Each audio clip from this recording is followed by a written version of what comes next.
And Attorney Jenice Mitchell. Hello. How are you? How are you doing? Jenice Good Mitchell to see Ford, you again. See you. one of our corporate attorneys in the city of Detroit. Yes, sir. And an election night regular. Yes, thank you for having me. Yeah, Oh, it's we're like good a family having reunion. you. That's right. That's right. It's good having you, and a member of Clark Hill Law Firm. Yes, sir. All right.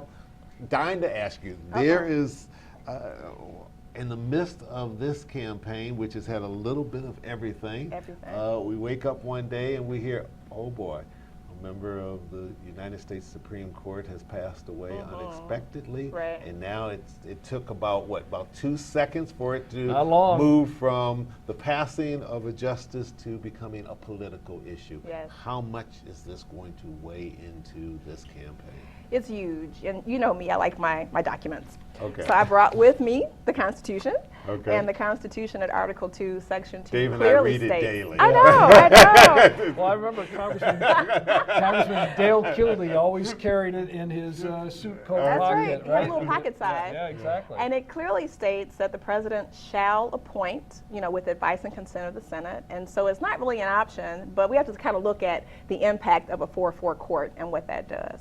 So what that really means is they're going to defer and pass on all the important constitutional Kick it issues back that to are the, before it. Or kick it down to the lower court, right? I mean, Well, that can happen. They just heard the Texas abortion case. They have a union case coming up. They have an Affordable Care Act case coming up. They have an immigration case coming up, and they can do one of two things. They can defer their decision, or they can go ahead and decide, and if it's a 4-4, then they're just going to probably have to rehear it when the next Supreme Court justice is appointed.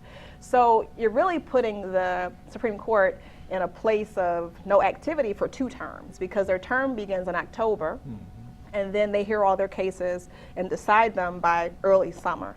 So if the president is not sworn in until January, they're kind of almost halfway through their next term. So we're talking about 2 terms of having a 4-4 court. It's a huge deal. President Obama has said he will make an appointment, Yes. and he'll make a recommendation to the Senate, and then the Senate can do their thing. Or not, which they or say or they're not, not. or not, absolutely. What kind of justice do you think he's going to nominate? Well, I've been a little, my ears have perked up when I've heard some of the people that he's been considering, because some of them are Republicans, but they have some liberal leanings. And I think he's doing that almost as a test to see if they're really going to go through with this threat of not even accepting or taking the vote on the person. So I think because of the position that he's in, his choice may be a little bit safer, if you will, one that may have an easier ride through just to see if it'll happen. Yeah. But I don't think it will. If he nominates a liberal justice or No a way. judge, then No way, no Jose. way. No But way. if it's more of a conservative person with slight liberal leanings, at least they could be more palatable. But it's so political at this point, I don't think they'll even do it. Like the governor of Nevada. Yes. Yeah.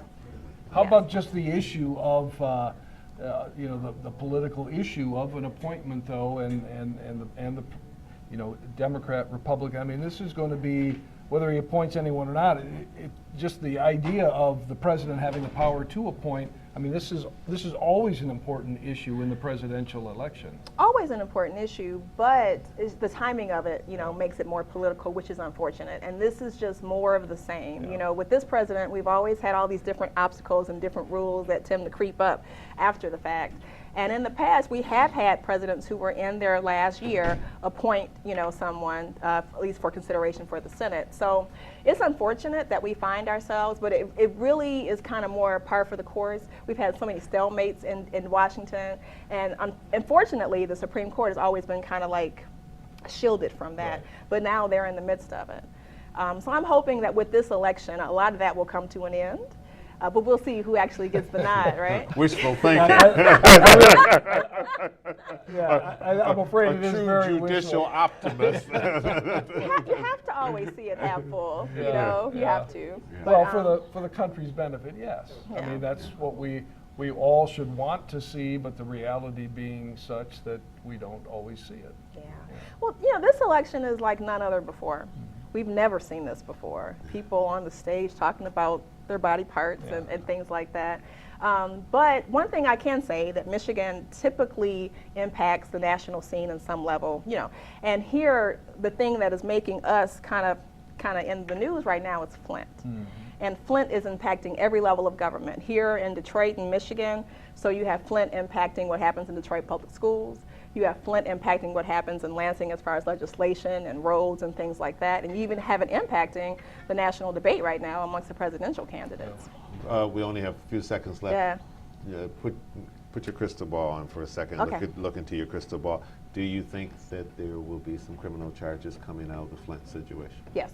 The people want somebody in handcuffs, and typically what the people want, they get. The question is, though, because there is this theory of law called governmental immunity. And so in order to get around that, if someone's just doing their everyday administrative duties, they typically have, they're shielded from liability, unless there's some gross negligence. And the question is, who can you find that was grossly negligent? Maybe a lower level person, but the governor, probably not. All right. Thank you so much. All right. Great to have you. Jenice Thank Mitchell you Ford. always for having me. Yeah, we'll see you in November. Yes, sir. All right, Thank you you so much. We're